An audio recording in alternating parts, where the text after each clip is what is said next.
Good afternoon, good morning, good day, wherever you are in the world. This is Dr. Jacqueline King. And as I always say, we bring exciting people to you doing amazing things. And today will not disappoint you. I have this amazing young man, Mr. Sherman Bell, who I've come to love because I love his restaurant and what he's doing. How you doing today, Sherman? I'm great. I'm great. Thank you very much for having me. We are so glad to have you. I'll give you a little bit about um, Sherman. He was born in Marks, Mississippi, on October 19th. Actually, my son's birthday is October 16th. You can believe that? In I, 1972, after 6 months, his mother left the South and moved to Chicago, Illinois. As a single parent, life was difficult for his mother. In an effort to provide a better life for her children, his mother decided to move to Clinton, Iowa and in 1985, and Sherman believed that his only way out of poverty was through education. While in high school, Sherman was the president of his class and member of student council for 4 years. He was also the president of the culture club. He was active in the speech debate team. He maintained an excellent grade point average throughout his high school and was eventually awarded a scholarship to the University of Iowa. After 1 year at the University of Iowa, Sherman made his decision to take a break from school and decided to indulge in the Iowa drug trade. In the summer of 1995, that decision caught up with him as he was indicted on federal drug charges and would eventually serve 5 years in the federal prison. Upon release, Sherman started working in restaurants and was quickly promoted to management. In 2001, Sherman married Della Santana and they moved to Fort Wayne, Indiana in 2007. Kiora, am I saying that right? Kiora, correct. Kiora Bell was born to them. And in 2017, the couple started KYB Holdings DBA Hideout 125. And in 2021, the couple started KYB Properties. Sherman attributes all of his success to God, who has been the constant in his life.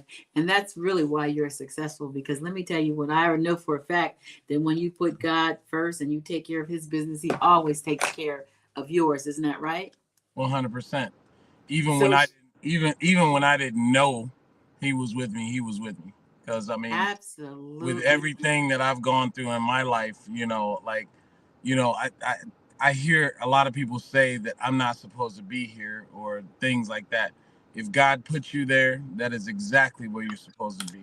All So right, now go and preach, young man. no, I'm not here to preach though. I'm not here to preach. No, no, But no sermons, okay? It's all right. We're a Christian organization. Everybody, thank you for tuning in. Share the broadcast. I am with Sherman, and Sherman is an amazing young man here in Fort Wayne. I've only been in Fort Wayne for 4 years, so but his restaurant was one of the ones I got to go to first, and I fell in love with it. I try to go there as often as possible. Got the best burgers in town, I'll tell you right now. No, I mean, with the caramelized onions, forget it. I have a hard time deviating from the burger to get the other food because the burger's so good. So let me just say that. But hey, Sherman, if it ain't broke, don't fix it. I know, but no, I like the other food. I've tried some of the other food, and I'm trying to wean myself off the burger, but they're kind of addictive. But Sherman, yeah. So you started out on the wrong path, and so was it prison that turned you around, or I mean, because I mean, you actually had so much going for you, being so smart and honor roll. What First of all, what took you down that path? Was it you didn't see you being able to make a good living other than doing selling drugs? So I was born into poverty. So after so long of dealing with poverty, and there's a certain shame and embarrassment that comes with poverty, and I was just tired of being, poor. I was tired of being poor. I saw an opportunity, albeit it wasn't the right opportunity, and I seized it. So um, there's a lot of times when people see opportunities, but they don't.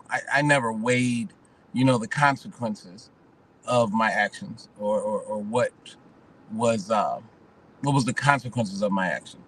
So, um, I realized now, hindsight is 2020, that I paid a bigger price than what I was doing was worth.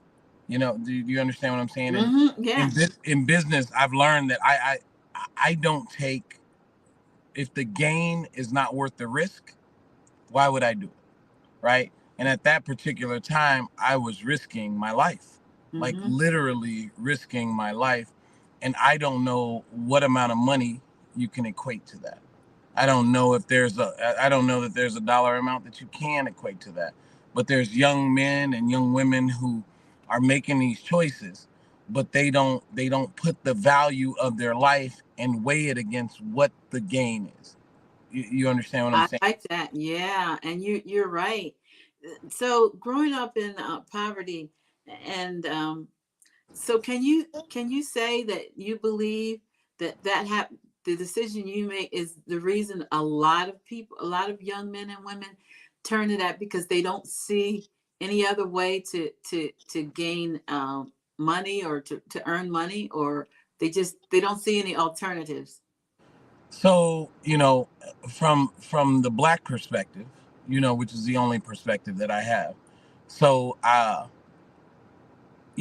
didn't see a lot of opportunity for people who look like me, Mm-hmm. right? And I only grew up around people who look like me. Coming from Chicago, this is just what you do. I was in that environment, so I knew those kind of people. So it was easy for me. It was easy for me to get involved in that. But my mother taught me that things that are easy aren't always the things that you should do. You know, Absolutely. Hmm. just because it's a little hard doesn't mean that you should shy away from it, right? And all the things that I've done in my life that are worthy, in my opinion, have been difficult, right? But they're lasting. Selling drugs for me was very easy, but all of the things that I gained from selling drugs were fleeting. Nothing lasted. God tore Hmm. God tore all of that down. He tore all of that down. He broke me so he could fix me and make me better, Mm. right? So he had to break me in order to make me. So I'm grateful that he could have killed me. He could have killed me. What I was doing was it was very, very dangerous for me. There was a lot of hate, in the business that I was in. And I'm grateful that I made it out, and I'm grateful that he allowed me to, he chose me to do, what I'm doing. And I just want to thank him by doing some work for him now. You know. I love that. I love that. So going to prison, and that federal prison, I actually have visited someone in a federal prison. Ain't no joke. Uh, how did you overcome that, and what did you learn from being in federal prison? Well, a little bit of me and a lot of God, because um, you adjust and you adapt to hardship, right? So coming from poverty, I already knew hardship. I already knew how to, as my mom say, make do. So when you're in there, the problem is there's so many unknown variables in prison. You Mhm. know, there's guys in there with mentalities and mindsets that are not congruent with your mindset. Everybody has their own agenda. I mean, it's no different from out here, but you're confined to that space. The difference between in there and out here, you can walk away from any situation out here. You can, right? But in there, you're confined to that space. So you can't walk away from it. You have to deal with it. You have to deal with it. And you Mm. have to you have to be better in there than you've ever been. And God was with me. I mean, I wouldn't say that that I was afraid when I was in there, but you definitely had to be on your toes, man. There's nothing you can't sleep, as they say, you know. Mm. So 5 years is a long time. What did you like take courses? What did you do with your time while you were in there to better well, yourself? in the federal prison system, when I was in there was not a lot of courses available to me. So, um, my girlfriend, who is now my wife, she sent me a lot of books She sent me. She was a soldier.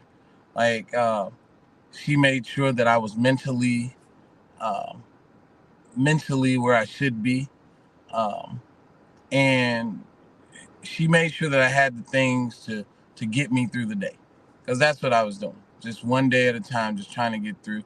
I didn't think about the amount of time that I had. I was in there, so I was just doing what I had to do to survive. So there wasn't a lot of courses. There was a drug program that they had in there, but the thing about it is I've never done drugs before.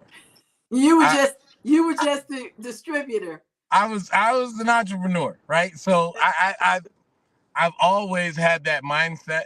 So I've never done drugs, and when I told my counselors in the Bureau of Prisons that I've never done drugs, um, they didn't believe me. It was impossible for you to be involved in the direct trade and not actually do drugs. But um, there's actually more benefits to saying that you've done drugs, because they had what they call the DAP program, and I forget what that stands for, where you could get time off, if you Mm. were a drug user or whatever. But I had never done drugs before a day in my life.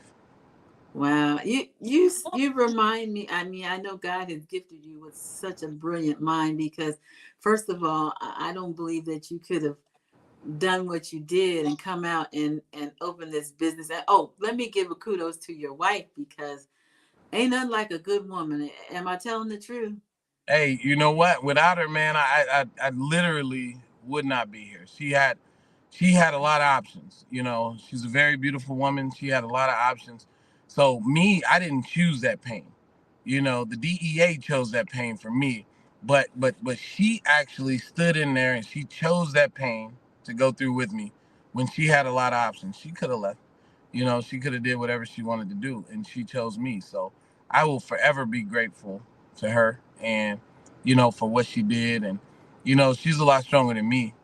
She's a lot stronger than me. So with that kind of strength right there, I don't say that often, man. But if there's a person out there that's stronger than me, man, that's a pretty strong person.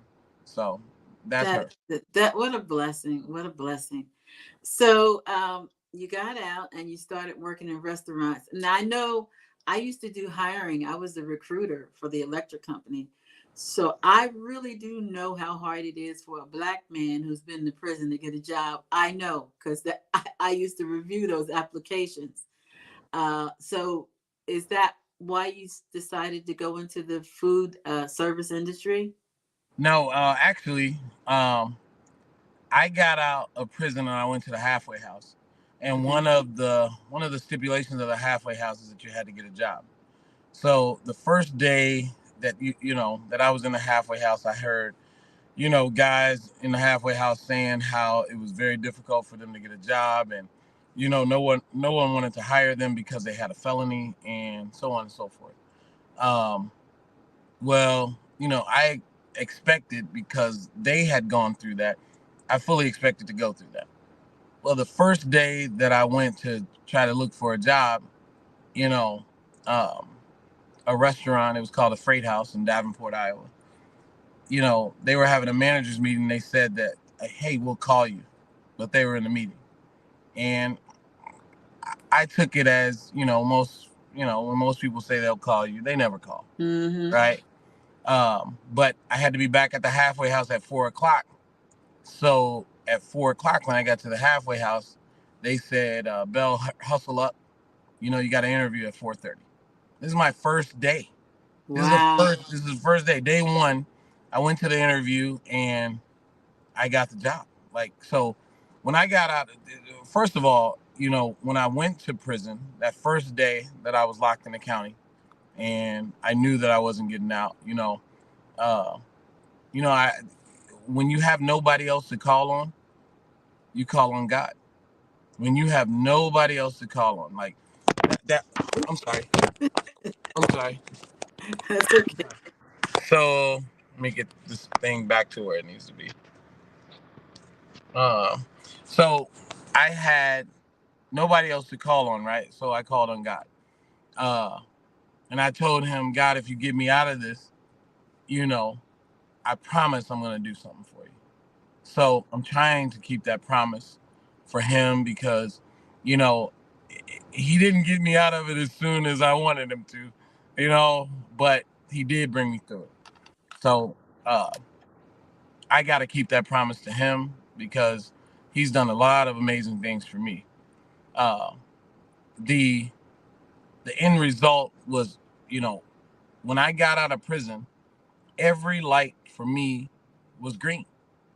Every light for me was green. It was barriers that I felt that I couldn't break through that were like nothing. You know, like it seemed like all of these things were being handed to me.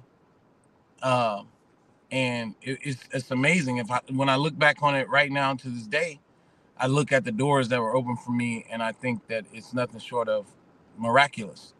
Uh, I'm like living something right now. Like even the things that I do now, I think that God has His hands on my business.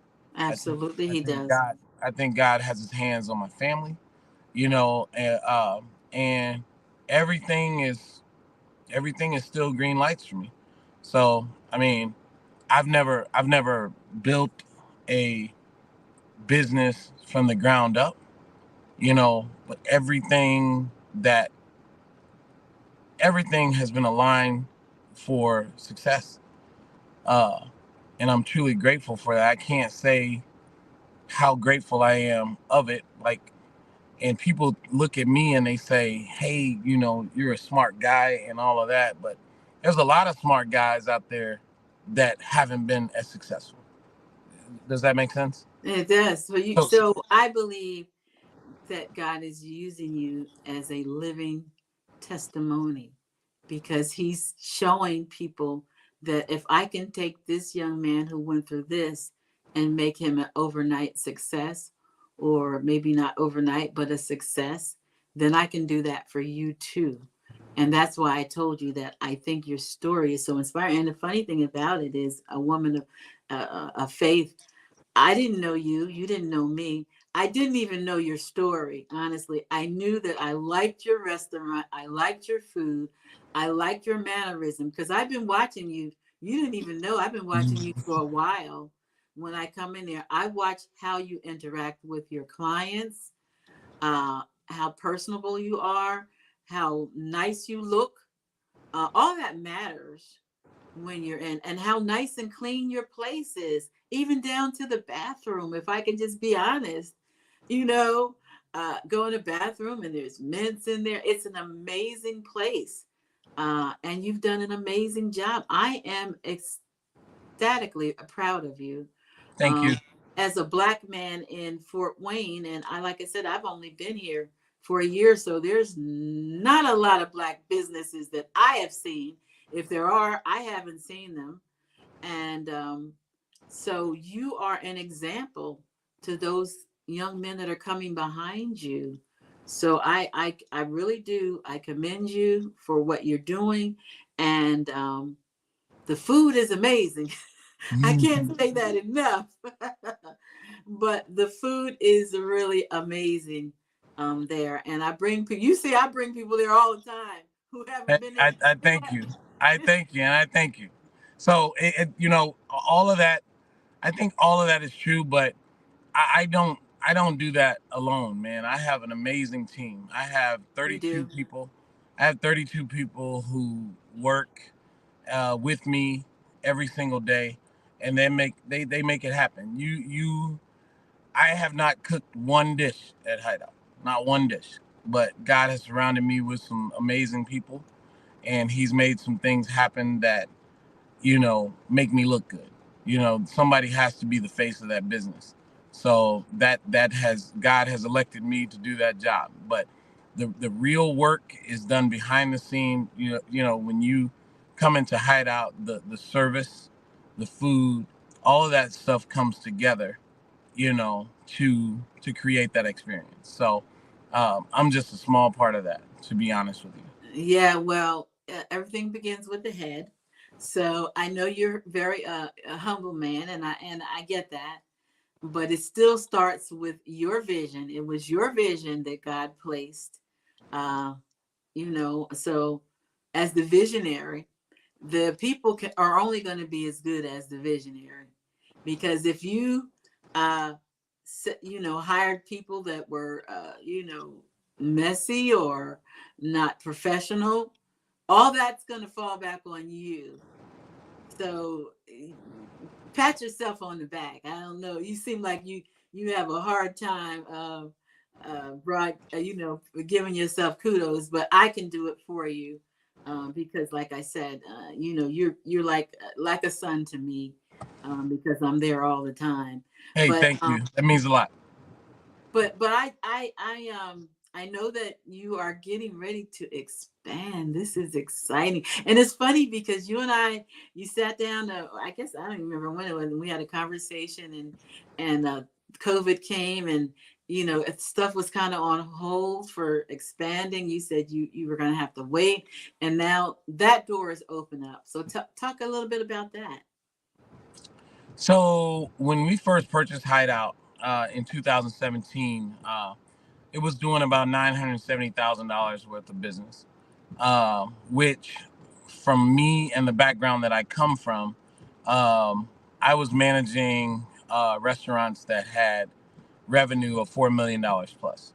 So um, I looked at it initially. I looked at it like, hey, man, I don't want to run a restaurant that's only doing $1 million in revenue, right? But um, a wise woman told me that you can't do 4 million until you do a million, Mm. right? You can't do 4 million until you do 2 million. So I what I understood is I needed to seize the opportunity for the $1 million restaurant, and I could turn it into, a $4 million restaurant. So uh, Hideout does about $3 million in revenue to this day. That's I'm happy to awesome. say, That is so right? awesome. So, but it's still not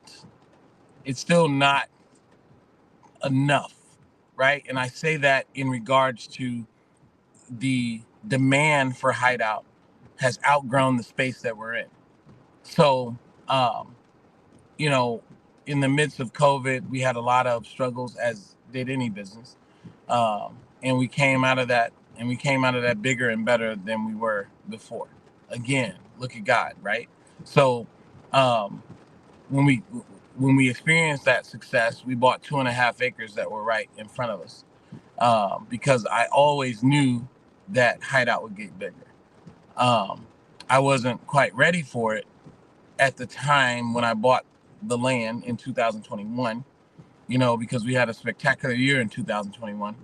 Um, but I knew that it was going to happen. So now it's 2024, and we're poised for that growth. Um, I'm partnered with MKS, a construction company, and they've really taught me a lot through this whole journey. And we're scheduled to break ground. We were scheduled to break ground in March, but they pushed it back for whatever reason to June 15th. So we're scheduled to break ground on the new facility June 15th of this year, and I'm grateful. I'm grateful for everything that I'm learning. So I'm still learning. I'm a student from the cradle to the grave. That's what the Bible says. Seek Mhm. knowledge from the cradle to the grave. So that's what I'm doing. I'm still learning.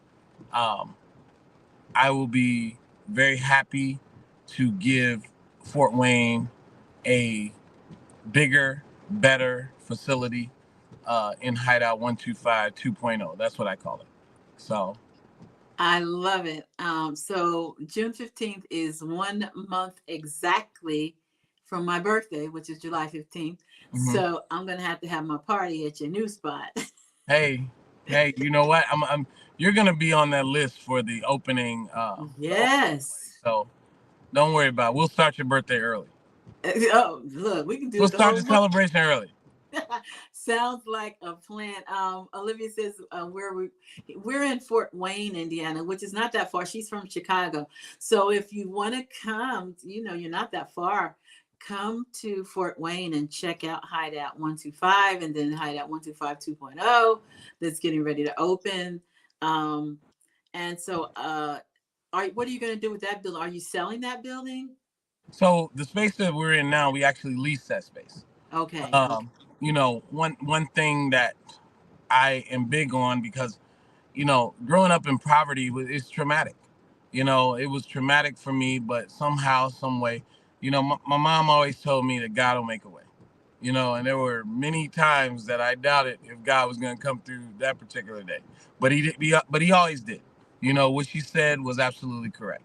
Um, so I want my one of the things that's very important to me is that I create wealth for my daughter.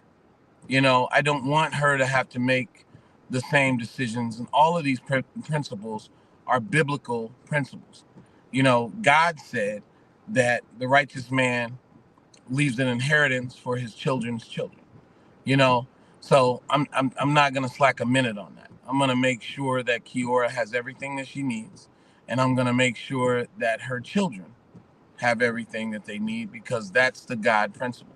So when I'm not sure as to what decision I'm supposed to make, I go back to what I call the rule book, which is the Bible. What did God say to do in this situation?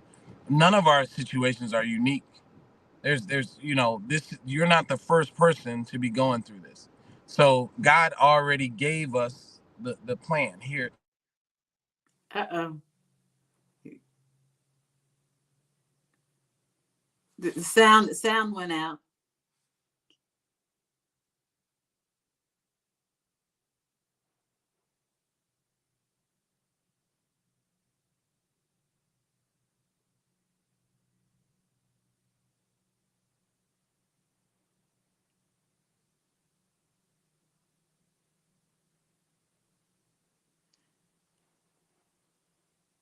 We can't hear you. I think you probably got a call and it cut your sound off because I saw you flash for a minute. Okay, now, nope. You wanna exit and come right back because I don't know what happened.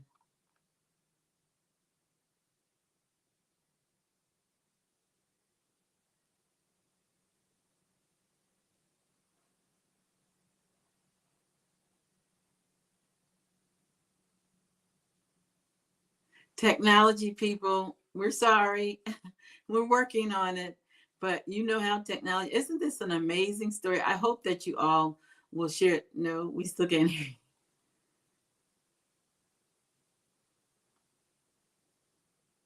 I hope that you all will share the broadcast because this is an amazing young man doing amazing things. He's gonna pop out and then pop back in.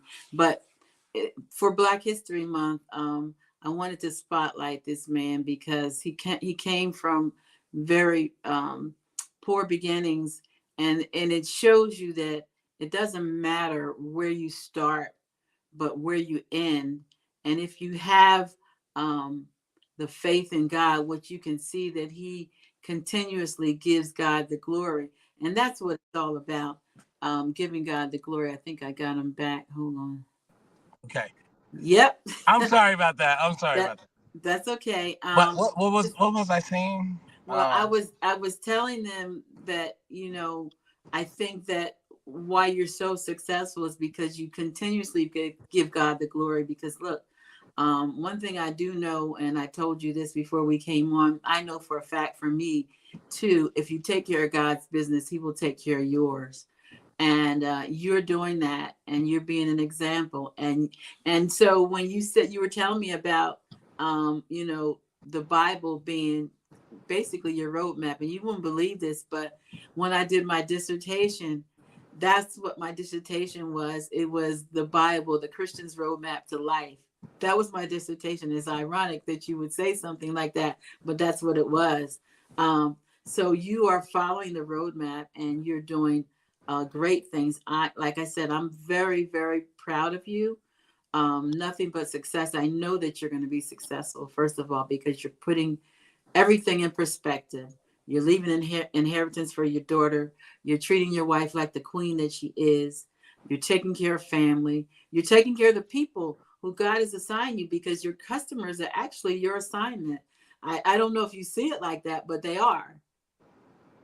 I definitely I definitely know that I have a responsibility to the people who work with me, the people who come in that building. I have a responsibility to make sure that we're delivering on exactly what we say we're going to do. And I want to exceed their expectations. I know that I have a responsibility to my community, not because that's something that, I'm very proud to be in the position that I'm in, but it's something that God said to do, right? He said, to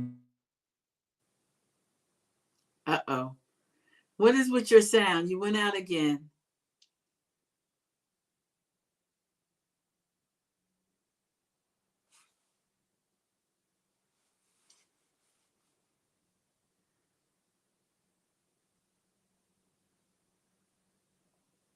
hello. Okay, there you are. Okay. Okay. The problem is when I get phone calls, it That's takes why out you're the audio. supposed to put do not disturb on before you go live, Sherman. Yeah.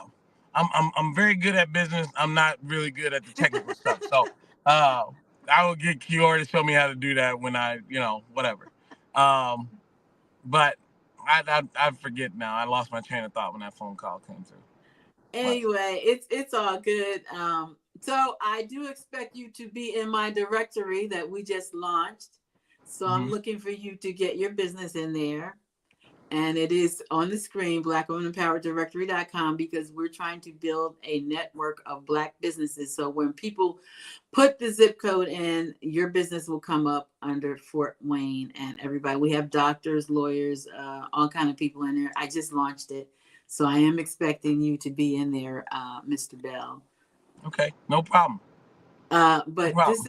this is this is really great. You are an inspiration. I know you got stuff that you have to do, but I do thank you for taking time out of your busy schedule to empower and encourage our listeners. We have over 4 million across the world, so Mhm. I'm sure that it's going to resonate with someone, and I'll get the messages. But I will be. I know what I wanted to talk about. I want to talk about your Sunday brunch, which is doing very well, right? It's doing very well. It's doing very well. Sunday is our fastest growing business segment. There is nothing that is growing faster. No day part that's growing faster than brunch. It's a challenge to keep up with it, but I guess that's a good problem for me to have. Um, uh, we were closed Sundays for a little bit, and I wanted to reintroduce Sundays, and I wanted to figure out a way to reintroduce Sundays to people, just to let people know that hey, Hideout is back on Sundays, right? And all during the year, people was like, "Gosh, Sherman," because we used to do brunch just on like Mother's Day. We used to do it on Christmas Eve, just special days, Mm-hmm. right? And people loved it so much, and it was like a reoccurring thing. Hey, when is brunch coming back? When is brunch coming back? So I thought that it would be a special treat to reintroduce Sundays by saying, hey, we've got this brunch, right? And Fort Wayne has embraced it. It is actually taken off like a rocket ship. I've had to actually hire more people to be able to accommodate the demand for brunch. So um, brunch has definitely been a blessing for us. On a day part that we really weren't getting any revenue for. So it's spectacular. Yeah, and let me just throw out there the shrimp and grits. Oof, is ridiculous. I Off had the that. I had that the other day. And it was amazing. it's It was off amazing. the chart. Yeah. And I've had some good shrimp and grits too, but yeah, and they give you so much. I can't eat it all at one sitting. Right. It's a lot. It's a lot. So I would rather give you too much than too little. I don't ever want you to leave the restaurant hungry. I don't. Uh, so, I mean, a lot of these principles that I employ in Hideout come from, my mother and how she always took care of people. She always took care of people. So that kind of comes naturally for me from watching her do what she did, just naturally. So she didn't turn it into a business, but uh, she was very, very good at taking care of people and being like very selfless. She was. And she instilled that in you. So Sherman, tell everybody how they can the address and how they can connect with you, Sherman. So Hideout is located in North Fort Wayne at 10350 Coldwater Road. So it is located in the Pine Valley Shopping Center, right by the driver's license branch, behind Pizza Hut. So if you want to come there, it's on the corner of Coldwater Road and DuPont. I believe the second busiest intersection in the city. So even God's placement of that business was nothing short of miraculous. So um, I would love to have everybody there. When you come there, say hi, and I would love it. I would love You'll see him. He'll be walking around in the suit and tie, greeting people. Uh, and I do recommend all the food, but on the brunch, you got to try the shrimp and grits. I'm telling you, it is amazing. Sherman, thank you so much for your time today. it. I'm Look honored. forward to having you in the directory, and I look forward to our continued relationship. I actually, when you get the big place, I want to see if I can do some events there for my organization, uh, and see if we can do like a networking or something there. It's been in my mind, and I've been thinking of places to do it, and would love to do it at your new place. We would love to have you, and thank you for having me. It's an honor for you to use my platform to further Hideout 125 and my story. Thank you. Thank you. God bless. Thank you, everyone, for tuning in. And Sherman, I might be there Sunday. I'll be there. I'll be there. God bless. Hey, God bless you.